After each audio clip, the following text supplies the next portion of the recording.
I used to be a I can tell you're student trying. here. I just saw you guys meeting one day, Ah. but I had class, so I couldn't join you then.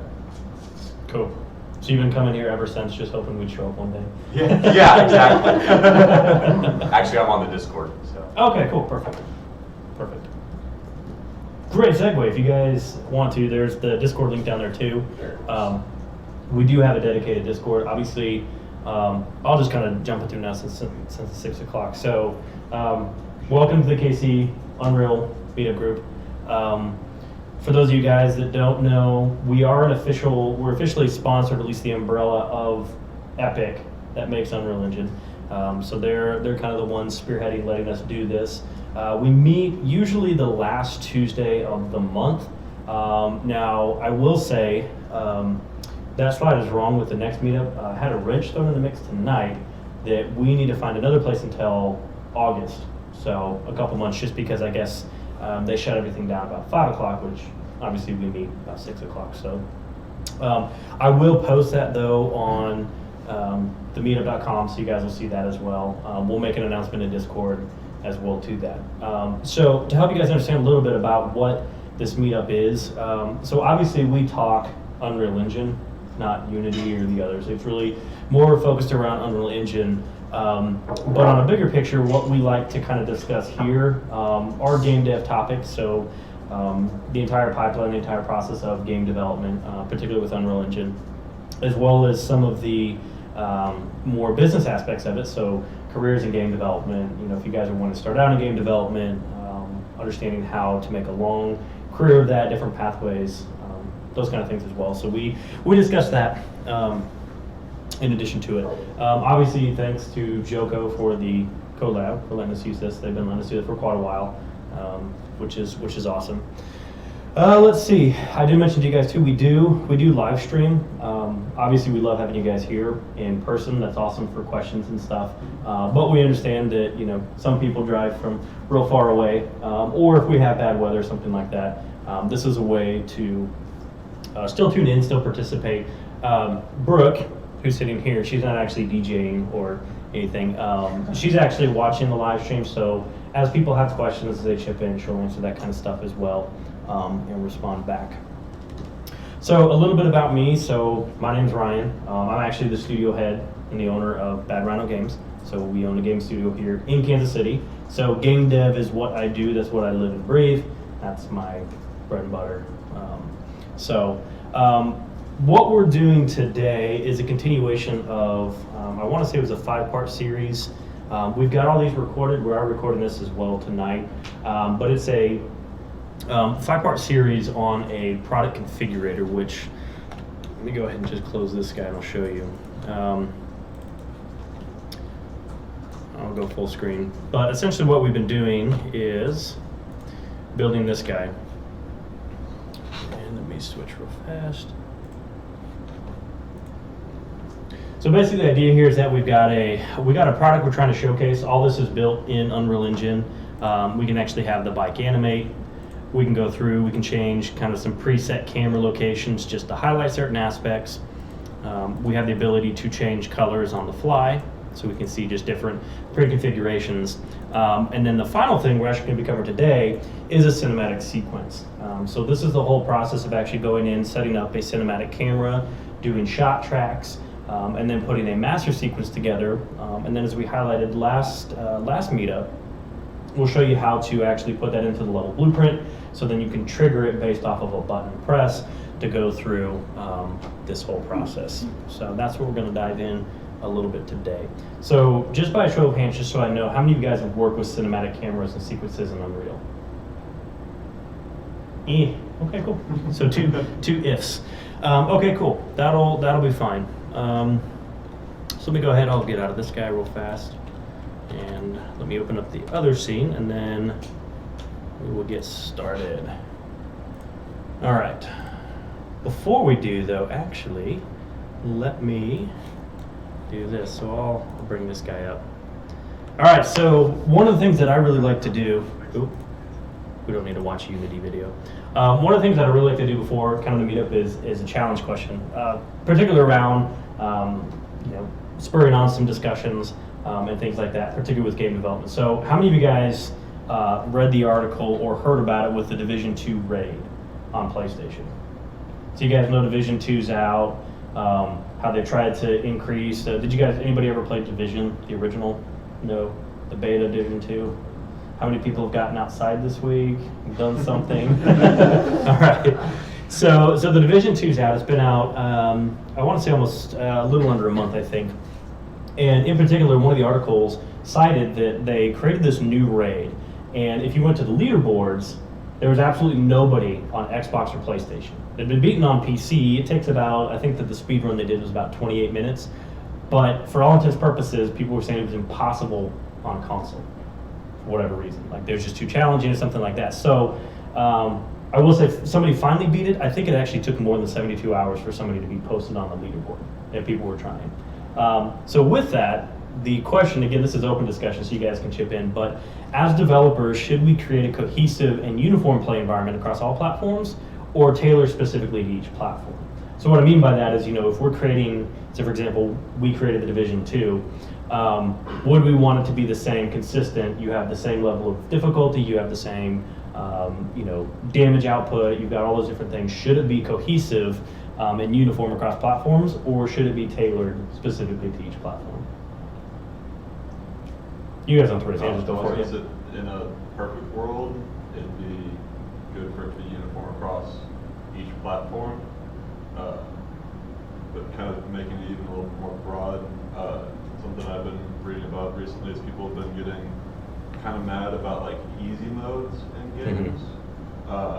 And it's not necessarily always an easy mode. It might be an accessibility mode where people with different disabilities or whatever it is have been needing those modes to be able to just enjoy the game. Yeah.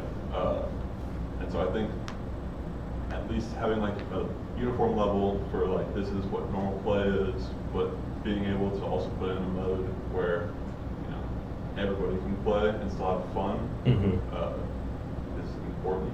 That's interesting. Yeah. Yeah, because I know in particular, like first-person shooters on console versus PC. If you guys have ever played that, it's way easier to do snapshot sights on PC because you've got more control. And so I know on console sometimes they'll implement little subtle features that actually help to, like it'll kind of a little bit, yeah. Here's something interesting that I found interesting about reading the group that actually was the first one to beat the raid on console. They had to stop about every 2 or 3 hours. It took them, I want to say, 13 hours to complete the raid, but they had to stop every couple hours to break and recharge controllers.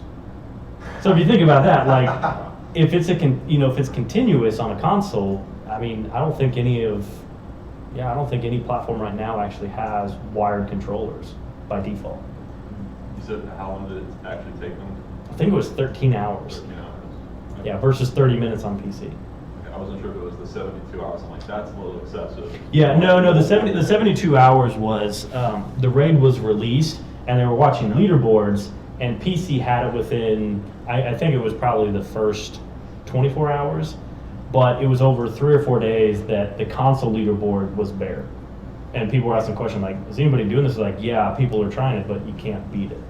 Haven't they figured out what was the reason why it was so difficult on the?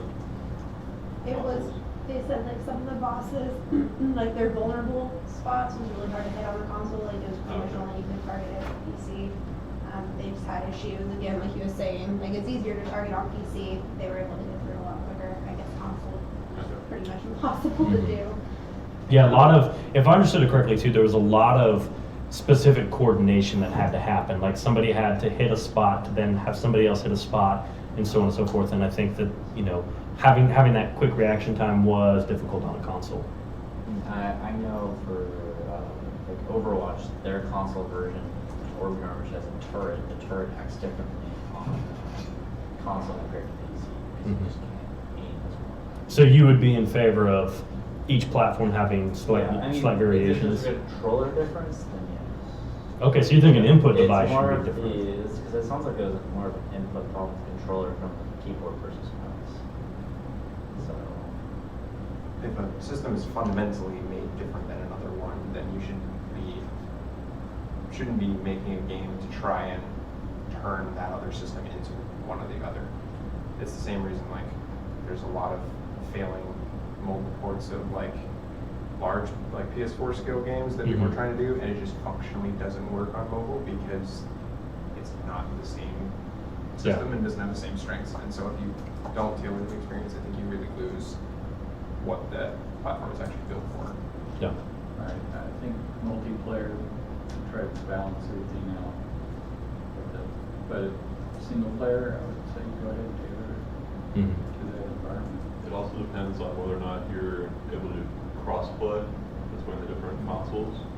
Because I know for sure, like if you go play like Apex Legends or something like that on console versus PC, it's not two different skill levels. Yeah. But people on PC are usually going to destroy people on console. Yeah. Different skills. Yeah. Yeah. Well, even still, like, I mean, like, not tooting my own horn of being good at first-person shooters. I am good at first-person shooters, but there is a big difference when I play on console versus PC. Way quicker and way snappier on PC. Cool. Any other thoughts? No. So how many? I guess so. How many of you, in the case of like the Division 2 raid, would adjust the raid on console to make it a little bit more accessible? Show of hands. Yeah. Slightly. Guess what Ubisoft did? Nothing. They actually said they actually came out in a press release and said they're not going to readjust it, which I think is interesting. I mean, it's not raids are optional, but I'm in the same boat with you guys. I think if it's a different input, different methodology for communication, teamwork, and quickness, I think that Do you needs know to if be. they already had some differences in place? No, from what I understand, it was consistent. So Okay. the raid on PC was the same as you would have it on console. It doesn't surprise me though. Ubisoft is pretty unapologetic about what they do sometimes. Cool. All right, sweet.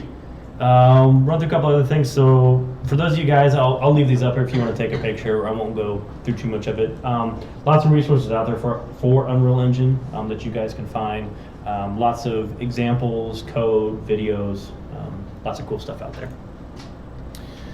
Okay, so as I said before too, what we're going to be covering today is our cinematic sequence. It's setting up. You guys saw that with the example project that we were doing. I will have some of the snippets of code in these slides. I'll link that on when we post it on YouTube too, so you guys can see that as well. I will say this will probably be a little bit lighter talk in terms of I'm not packing a ton in here, but should be nice because we're kind of just focusing on one aspect. And then moving on into June and July, that's where we'll kind of, June actually will wrap up the series, and that's really just on packaging and deploying. I will say that I find it interesting from a lot of people who are packaging up products or projects with Unreal, that still seems like there's some unknown knowledge about how to optimize that and check it. So we'll definitely be covering that next month just to see how it's all packaged, deployed, so you guys can then target it to each platform. Cool. All right, sweet. So here's what we're going to do today. So in part one, we'll cover the cinematic cameras, kind of what they are, some of the settings that are in them. We'll go over actually kind of creating a cinematic sequence, adding the different components to it. We'll break for a minute, refresh, and then come back and show you guys how to create our keyframes. A lot of what you saw in there was it's a cinematography principle called rack focusing, where you focus on the foreground or you push to the background. You change that focus. So really something to give it more of a cinematic theme feel. I'll show you guys how to do that very easily. We'll go through the graph editor overview. We'll create a master sequence. I'll show you guys what we're doing. We're actually doing a shot sequence with this, as opposed to trying to just control everything through one timeline. We'll do it through shot sequence. And then finally, we'll run over the code. We did show it before. I know most of you guys are new to this one. I briefly covered it, I think, last month. But we'll show you how to set up the blueprint in the editor so that when you actually press a button, it will activate that sequence that we create. Cool. All right, so I'll leave that guy up. So let's go ahead and jump on over to Unreal. Okay, so to add a cinematic sequence or add a cinematic camera, it's very easy. You can go over to cinematics here and then just simply drag and drop one of these cinematic cameras in there. I have a question. Yes. What version of Unreal is this? This is 420. However, Sick, dude. all of these principles though apply all the way back to I think like 412. So most of this that we'll cover is all within normal Unreal stuff. Okay. Okay, so I've got this cinematic camera in there. And what I'm going to do is actually just kind of step through a little bit of the details panel and explain kind of the controls that we have. There are actually, if I go to all classes real quick, let me just show you. There are some differences. Let me just type camera. So I can add a normal camera, a camera rig and crane, which is kind of cool. That's exactly what it's like. In fact, actually, I should preface, a lot of what you'll see tonight correlates very specifically with film, traditional film stuff. So you'll see a lot of principles about that. So that's a good thing, because a lot of those things you can look up with traditional film, like, oh, what do I need to have my f-stop at, aperture settings, those kind of different things. Those do apply. They've made sure, Epic's made sure that in these releases that it does act very much like an actual real camera. So that's kind of what the crane rig is. So it gives you actually like a little boom arm, and you can control that. And then of course the cinema camera actor. The important thing to note here is that there is a difference between a regular camera. If you see here, we've got just a projection mode. If I actually view this guy, so there's a camera actor. You can see I can change. I think I grabbed the wrong one. We'll get out of the go. But not as many controls here. We can do some color grading, which we'll see with the cinema camera. But for the most part, we don't have all of those fine controls that we're looking for in the cinema camera. Now, I should say too that the reason why I chose to use the cinema camera for this project versus just a regular camera was the intent and the purpose of this product configurator was to do something that showcased a product. We wanted it to kind of have an allure about it, to be very, like a very cinematic, very kind of elegant. And so by using the cinema camera, we've got a lot of controls that we wouldn't with the regular camera.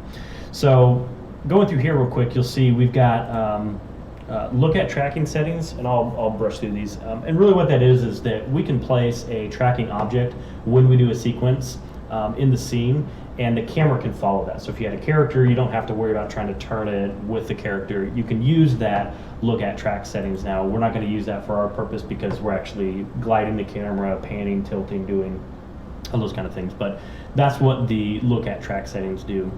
Film back settings, that's really, again, a lot of these things you can look up with traditional filmography. I think that's the term for it. But essentially a sensor width, height, a lot of it has to do with exposure, the way that the camera reacts to light, so on and so forth. For this one, we just simply set it with these. Again, you can copy them, you can play with it. There's really nothing critical here. I'll highlight what we will use in that one in a minute. The lens setting, this is where we can set min and max focal lengths and our min and max f-stops.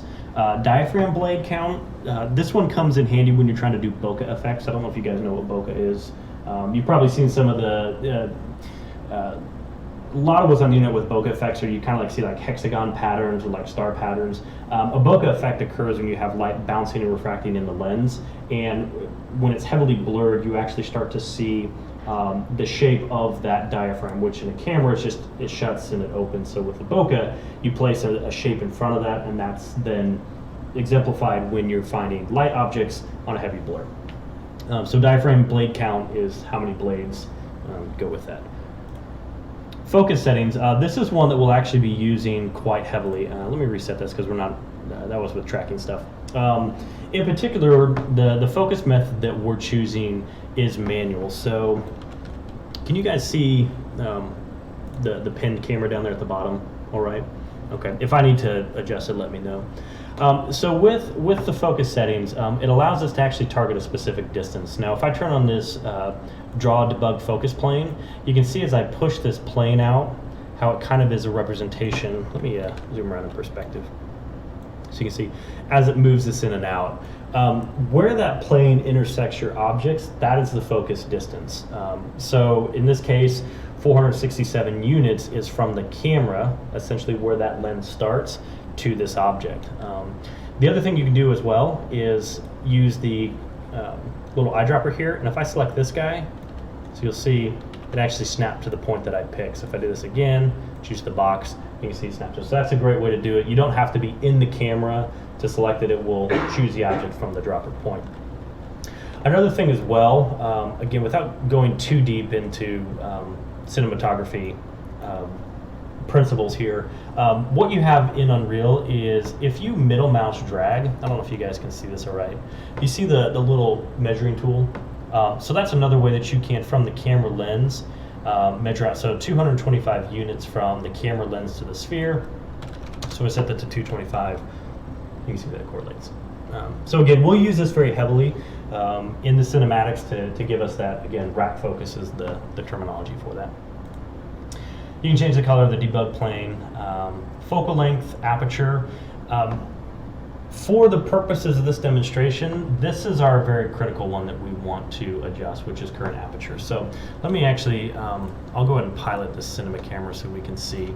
And I'm going to get close to this object. Now, with film, whenever you want that really blurry, nice background, you have a very low aperture, and then you set your, in this case, what we'll do is your focus, where it blurs out. So a low aperture will get you that much tighter, so things up close will be in focus, but way blurry in the background.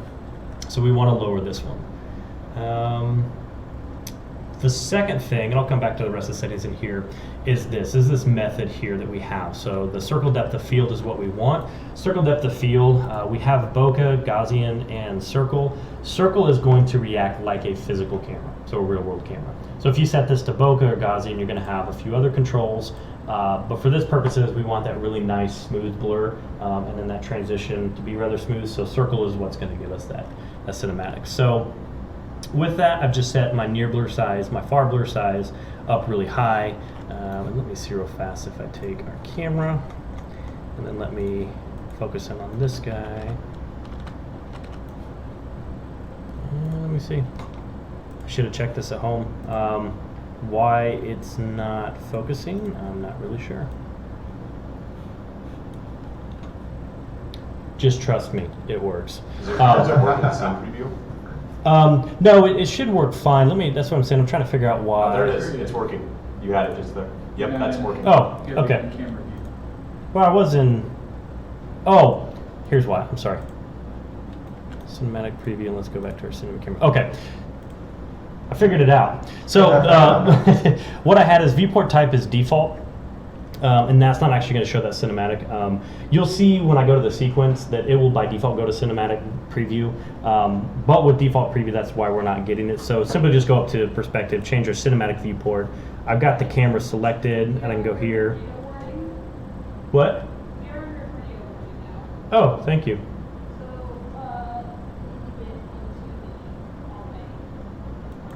Right now?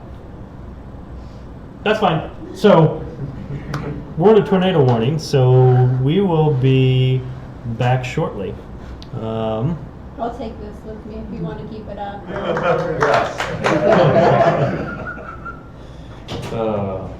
Okay, so I will leave it up to you guys. We'll take a vote. We can postpone this till next meetup and finish the rest of this. I might be able to cram it in, but we'll probably be really shy for time. So vote who wants to just postpone. We can answer any questions right now. Just postpone till next meetup. How much is left? A lot?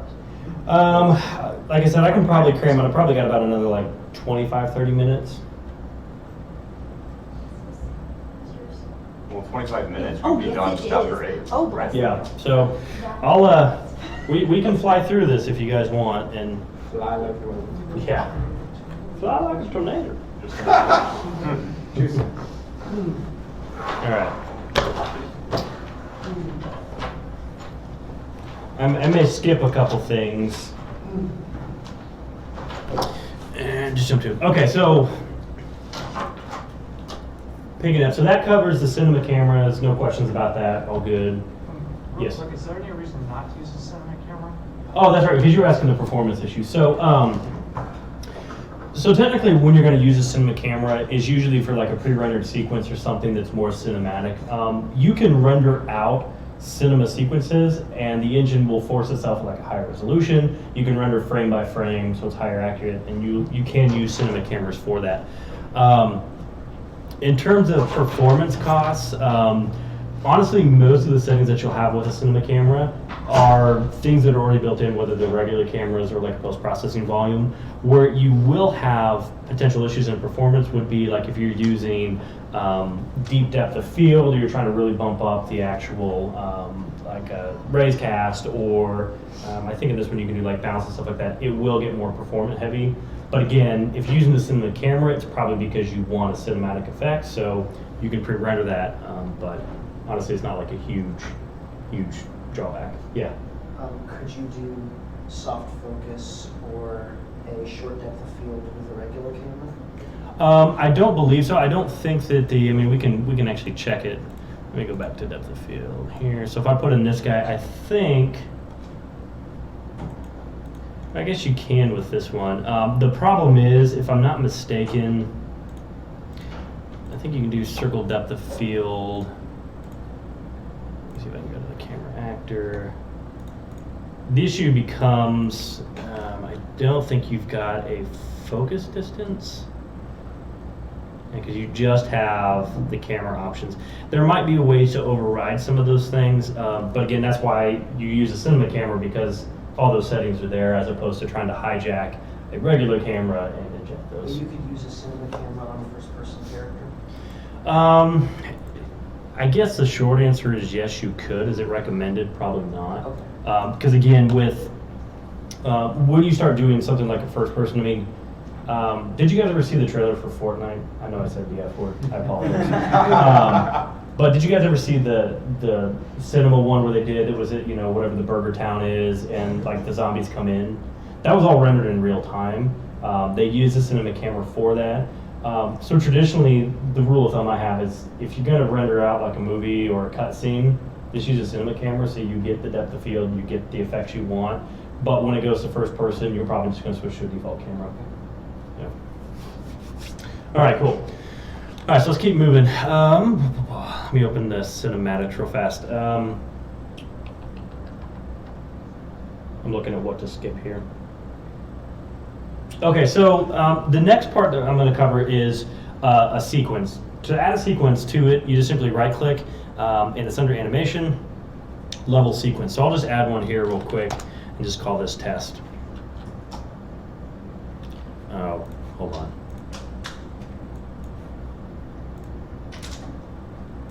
There we go. Okay, so that's a sequence. Yay! It's real basic. Actually, it's probably deceptive, because there's a lot of things you can do with Sequencer and Unreal. You guys have heard me talk about this in previous Meetup too, for those of you that haven't, but a huge trend right now that's shifting in the game dev / film world is they're starting to blend. Epic's done a bunch of announcements. They've showcased things where they're using real-time game engines to do like actual full, whether TV shows, cinematic films, and all that kind of stuff. Sequencer is a lot at the core of that.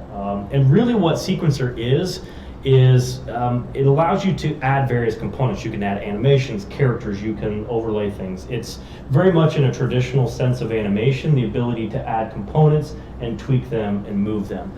So with this one, where I have this camera here, the cinema camera. I just shared the screen. Oh yeah, I'm sorry. You're probably enjoying watching everybody there.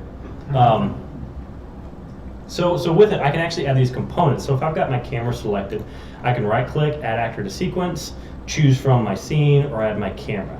So I'll add my camera real quick, and you can see that I'm now starting to get some of these components that I can change, going back to what we were talking about with the depth of field.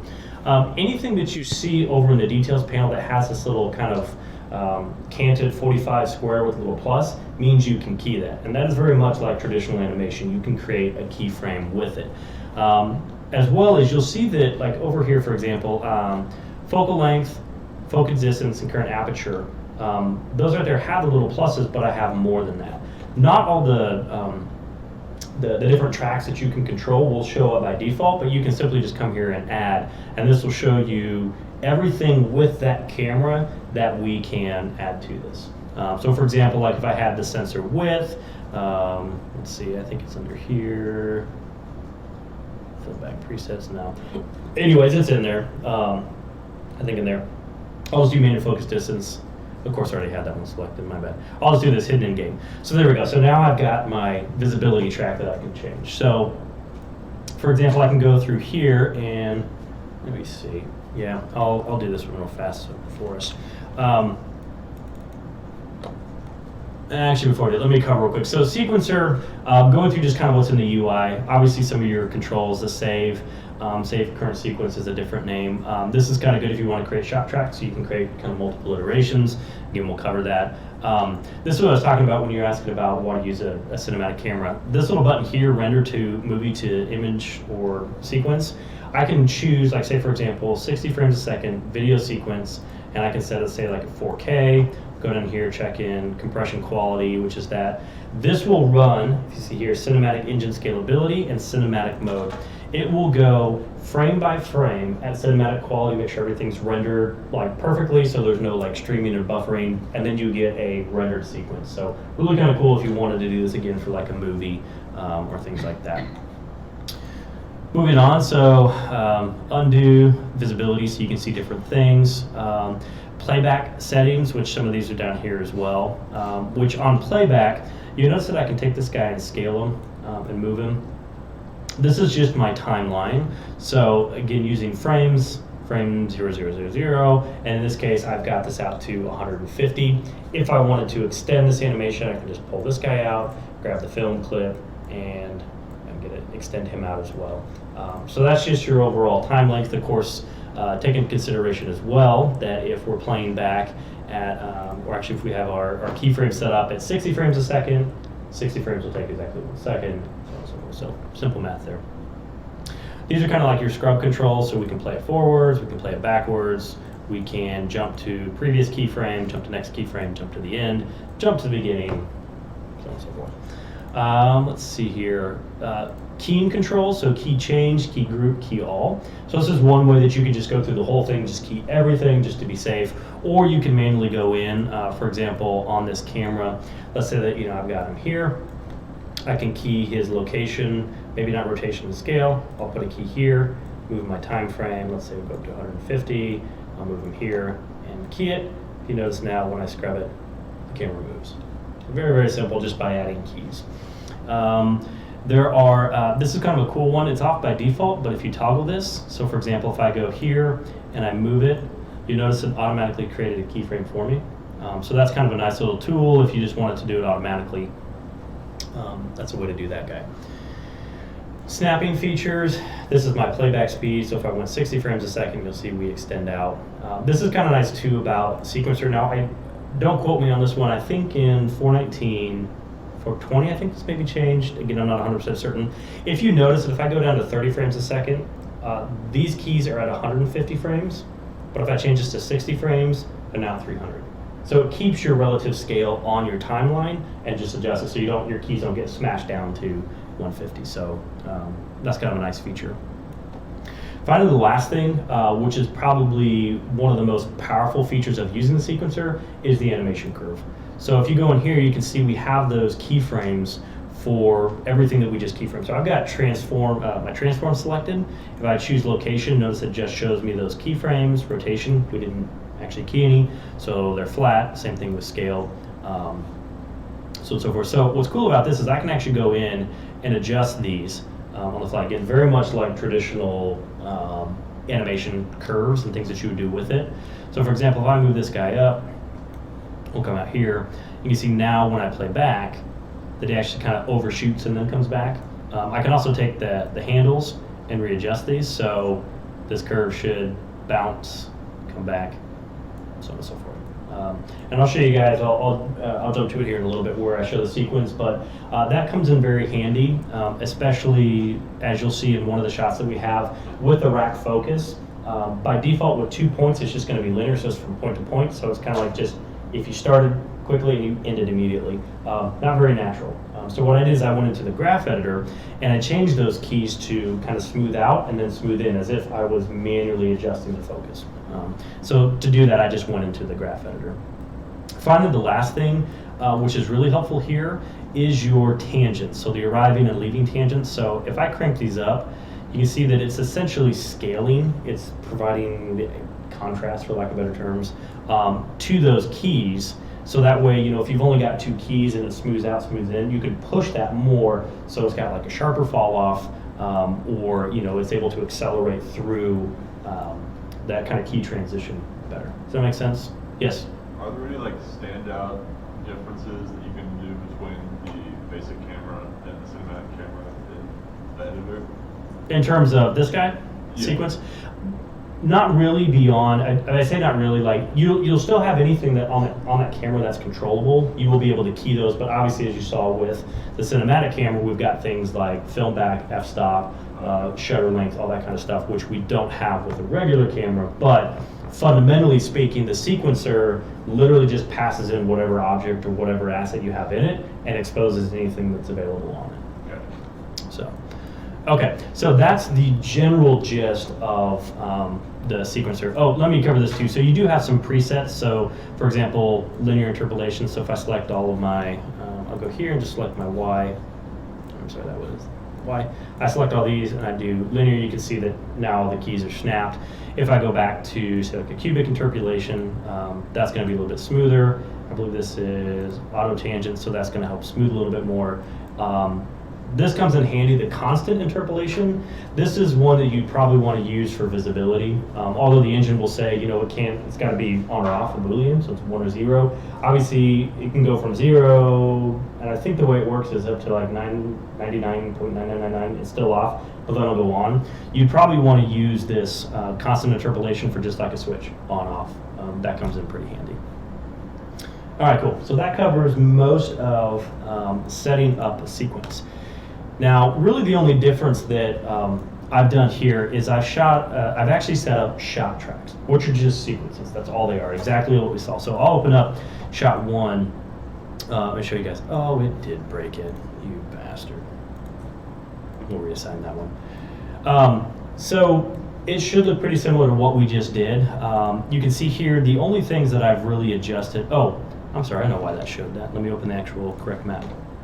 We'll go back to our showcase. There we go. Okay. Now we can get the right one. Okay. So open shot 1 again and reassign this guy. Okay. Cool. So with this particular shot, again, this is just a regular sequence. I just have my one cinema camera actor in the level. The beauty about using a shot track is that you're able to use the exact same camera versus duplicating.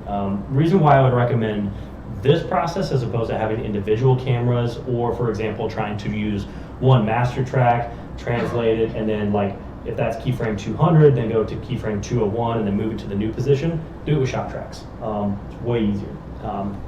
The other cool part about this is because I'm using my one cinema camera, it's going to maintain my settings. So for example, if let's say that, you know, I've got a total of 10 different shots that I go through in this, but let's say that shot 7 is my only one where I change the focal length. So right, so 35 millimeter, you know, film back, maybe I go to 55 millimeter.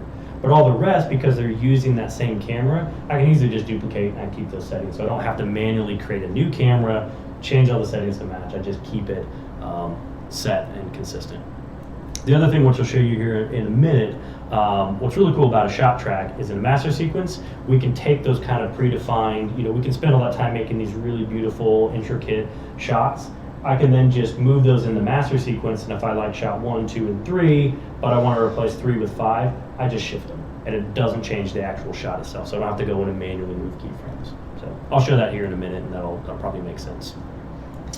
All right, so can you guys see that all right, the cinema camera in the bottom? So I'll play this. Now, there's a couple things. If you notice, because I have the cinema camera selected here, that's why it shows up. If I didn't, you notice that I don't have anything. To activate the camera in your viewport, you can select either the camera cut or the cinema actor and click the camera button. that becomes active in the viewport. So that's how you can actually see on the fly what you're doing and what you're working with. So I'll play this real fast just so we can see the shot and what this does. So there's that rack focus I was talking about. I'm just moving the camera slightly forward so we can see what's happening. I'll play backwards. You guys can see that. And just simply just a real subtle movement forward, and then partially in there, that's when I do that rack focus. So I'll break down real fast and just show you that process. So with it, I mean, you can set up your camera, you can move it this direction. I can exit out of this, which is totally fine. That's really sensitive. I apologize for the clutter. Those of you guys who were here last time, you'll know that some of that was block placement, but that's my cinema camera right there. Hopefully we can track it. And if I move it there, you can see there's that real subtle movement that's happening there. So all I did is I just established my initial position that I wanted with the camera. Went in here, set a keyframe for my location rotation. In this case, I only need a location. I then moved to the end, set my final position, and keyed it again. This is that manual focus distance. Again, we had everything set up that we talked about earlier, where I've got my aperture setting really, really low so I get that really rich depth of field. And this is where, as you can see, it starts. We focus a little bit on the front, and then it slowly transitions to the next point, and then it holds there on the way out. Lastly, what I did is I went in to my animation graph, and this is where I set those kind of more the settings that I wanted. So with the focus distance, you can see it smooths out, so it's kind of like more, you know, if I was holding this, and then when I reach my destination, I figured what looks good is if I just kind of release it, right? So if I had like a physical camera. So that's what those keyframes were. Now I could take this guy, this particular key, and I could re-key him, but in this case I like the look that it had. And that was it. That was literally the setup for this shot. So I had my translation, I had my focus, and that was it. Next thing I did is I just duplicated that sequence. Since I knew I already had my stuff, went in, we'll take a look at shot 2. So let me go in through here, we'll go ahead and assign it. This is shot 2. Pretty much the same thing. Just went in, set my translation, my rotation, keyed it. If you notice on this one, we'll go back to the beginning, that focus happens a lot faster and we hold it. And that's what those two keys are right there. That's all it is. So that's the basic process of setting up a shot sequence. I won't go into depth about the artistry behind it, but just know that if you want to have like cinematic film quality stuff, just look at films. Just watch what they do. You know, very subtle movements. You know, not a whole lot of jerky movements. You guys have probably seen. Not that I'm calling anybody out on it. Nobody here at least. You guys have probably seen some reels where like the camera, like it's the vomit comet. You know, you like, look at this, and then go off into space, you know, and it's like, it's really jerky. You don't see that in films that often, so. But that's the basic process. So went through and created those 10 shots. And again, that was just highlighting certain things that I wanted, you know, more just kind of an artistic look. And the last process was simply just to create another sequence. And then you can right click, in this case it's already here, and I just did a shot track, which you can only have one, or you can simply just take one of these shots, drag and drop it, and there you go, there's that shot. So here's what's really cool about using a shot track in a master sequence versus hand keying everything in these individuals. With this setup right now, so if I go, we'll go ahead and assign it to our viewport. Maybe. I think I dorked it when I dragged it in there. Yeah, I did. Oh, of course it's saved. Stupid. We'll go right there. We'll play it. So you can see there was shot 2. We immediately go to shot 3, shot 4, so forth. So this acts a lot more like traditional video editing software. Well, what's cool about this is, you know, let's say with this sequence, let me get into game mode too. What's cool about this is, let's say that, you know, I'm working with an art director, maybe I'm the art director, and I'm like, I really didn't like that shot, or maybe I'm looking too much at the frame or something else. I can quickly go in here, stop my sequence. Let's say that I want to take shot 5 and move it to where shot 7 is, or vice versa.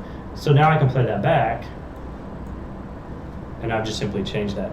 The reason why this is so powerful is if you guys tried to do all of this on one track, you would have to take that bulk those keyframes, shift them over, make sure they lined up perfectly, move it. Whereas with the shot track, everything is kind of individually contained. So this makes it really, really nice for visualizations. And again, I could extend these, move them, do basically whatever. That is Sequencer in a nutshell. Again, this is very, very basic because we're just using a camera. Let me actually highlight the other component that was here. It was very, very subtle, but you can add, so if I do right click in here to add a fade track, this will globally apply over everything. So if you notice that it's black and then it kind of fades in, that's what a fade track does. I messed up the last shot, but in shot 10, if I open this, you notice that it, let me actually show the right camera. You notice it just kind of stops there. Oh wait, there we go. So that's my shot 10. It's just continuation. But in the sequence, I just had the fade. So reactivate this guy. So I don't have to put the fade in the shot. I actually just have it over globally. So if I moved this track, say with 9, it would still fade out all the same. Make sense? Cool. So again, like I said, that's really, really basic, but that's kind of the core essence of what Sequencer does. There's definitely a lot more you can do with it. You can add audio cues, you can add character animations, you can do all kinds of stuff with it. But in a nutshell, that's the basics of it. So, any questions on that? No? Cool. It's pretty straightforward. All right, cool. So the last bit is how do we actually hook this up to our actual UI, right? So when we go into play, we select our cameras, how do we actually get the button to work? I screwed it up because shot 1, I dorked it, but it will go. Really the process to do with that, I'm gonna open my level blueprint and show you. I know we covered a little bit of this last week. On our kind of event begin play, we've got a sequence that happens. Part of this is establishing a road bike. The other is getting the player, setting the player cam. And the other is kind of this casting, which we had to do in order to get our animated object to actually inherit the, hey, we pressed a button, go ahead and do this. So with that, we've just bridged off of it, and very similar to our other cameras, we created a dispatch, which is just a listener between the actual configurator and our level blueprint, which just says, hey, a button's been pressed, do something. So with that, we created a new custom event just called Cinematic Play, and we're targeting that road bike sequence that I just showed you guys, which is the whole thing. And we simply just say, hey, is this playing? And if it's true, go ahead and just go to the end and stop it. So if I press the button, I want it to stop the sequence because I'm done looking at it or whatever, I didn't need to press it. If it's not playing, go ahead and set the playback position of the sequence to 0 and play it. That's it. That's all that button does. So very, very simple. Obviously the bulk work that we'll have in here is in the actual sequence itself. So setting that up and making that beautiful. But what's cool about that is at any point, if again, if this is from like an art direction, or we got somebody else who comes in or a client says, scrap it, it's all crap, I don't like this, I want, these other shots you did. Okay, cool, quickly 30 shots up in there, done. And then just, it will play it as is. Cool. I think that covers all of it, so it's not too bad, about 8 o'clock. So with that, any questions or anything that you guys have on that setup? That was easy. Cool. Okay, so that's pretty much it. That covers the cinematic sequence portion of the configurator. So obviously we had the still cameras, the camera locations, setting those, and then of course the last button being that we've got the cinematic side. That's it. It concludes it. Done. Go home. I'm just kidding. No, that's it. Yeah, if you guys have questions, I think so. Cool. No questions, really? It was really straightforward. Cool. Good. Yeah, another aspect you guys can, I would recommend doing this stuff is if you guys are working on portfolios or cinematics or like teaser trailers and stuff, use the same process. Go through and set up shots. Again, you can add custom animations, you can loop them. So for example, if you have a character, you can drag the character in, add the animation on top, like a walk cycle, translate them, key it, and then have like a cinema camera and do something like that. Exact same process. So can you export that out like a AV? Yeah, so if I open up the master sequence I had that had the shot, if I click this little render this to movie, this is where I can set my frames, video sequence. You can also do image sequences. So if you're working with like After Effects or something that can inject it, you can do that as well. Compression quality, just close it. No, there's capture settings. Your resolution output, I wouldn't worry about burn-in settings. Video encoding compression, 75 to 90% works totally fine.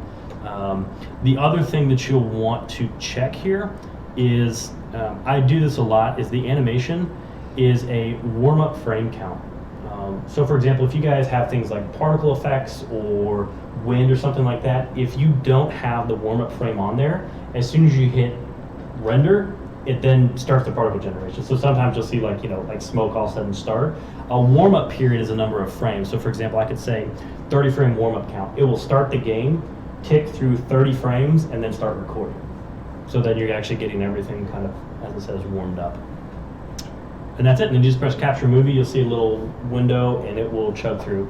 And again, this does this in cinematic engine scalability, but it makes sure every frame is rendered as opposed to doing real time. So have a semi-beefy machine when you do this, or just expect to sit around for a while. And it will render those frames out as like high quality cinematic versus, trying to do it in real time. On average, how long would it take to work out, like a minute? It depends on the complexity of your scene. I did one for an asset pack that we created, which is kind of like an African landscape, and I had some, depth of field. I want to say that on my system, which was running an i9, 64 gigs of memory, it's slightly overclocked. I think I rendered out about a minute and a half sequence in 45 seconds, 50 seconds.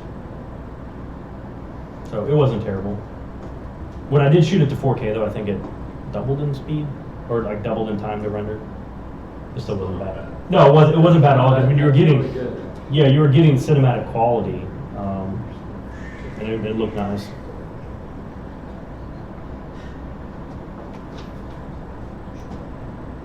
Cool. Any other questions? Awesome. Okay, well that concludes it. That's it. That's all I got. Oh, how about I can close this out? Like, you guys are free to go. Live long and prosper. Cool. Well, it's 8 o'clock. Probably pack up here too, but you guys are free to stick around if you want to talk about anything. Mingle. We'll probably want to head out of here soon though. And then for next meetup too, like I said, stay posted to Discord and the meetup.com section. I'll let you guys know when we find a place. Fingers crossed we find a place last minute, so we'll try to do that. Cool. Awesome.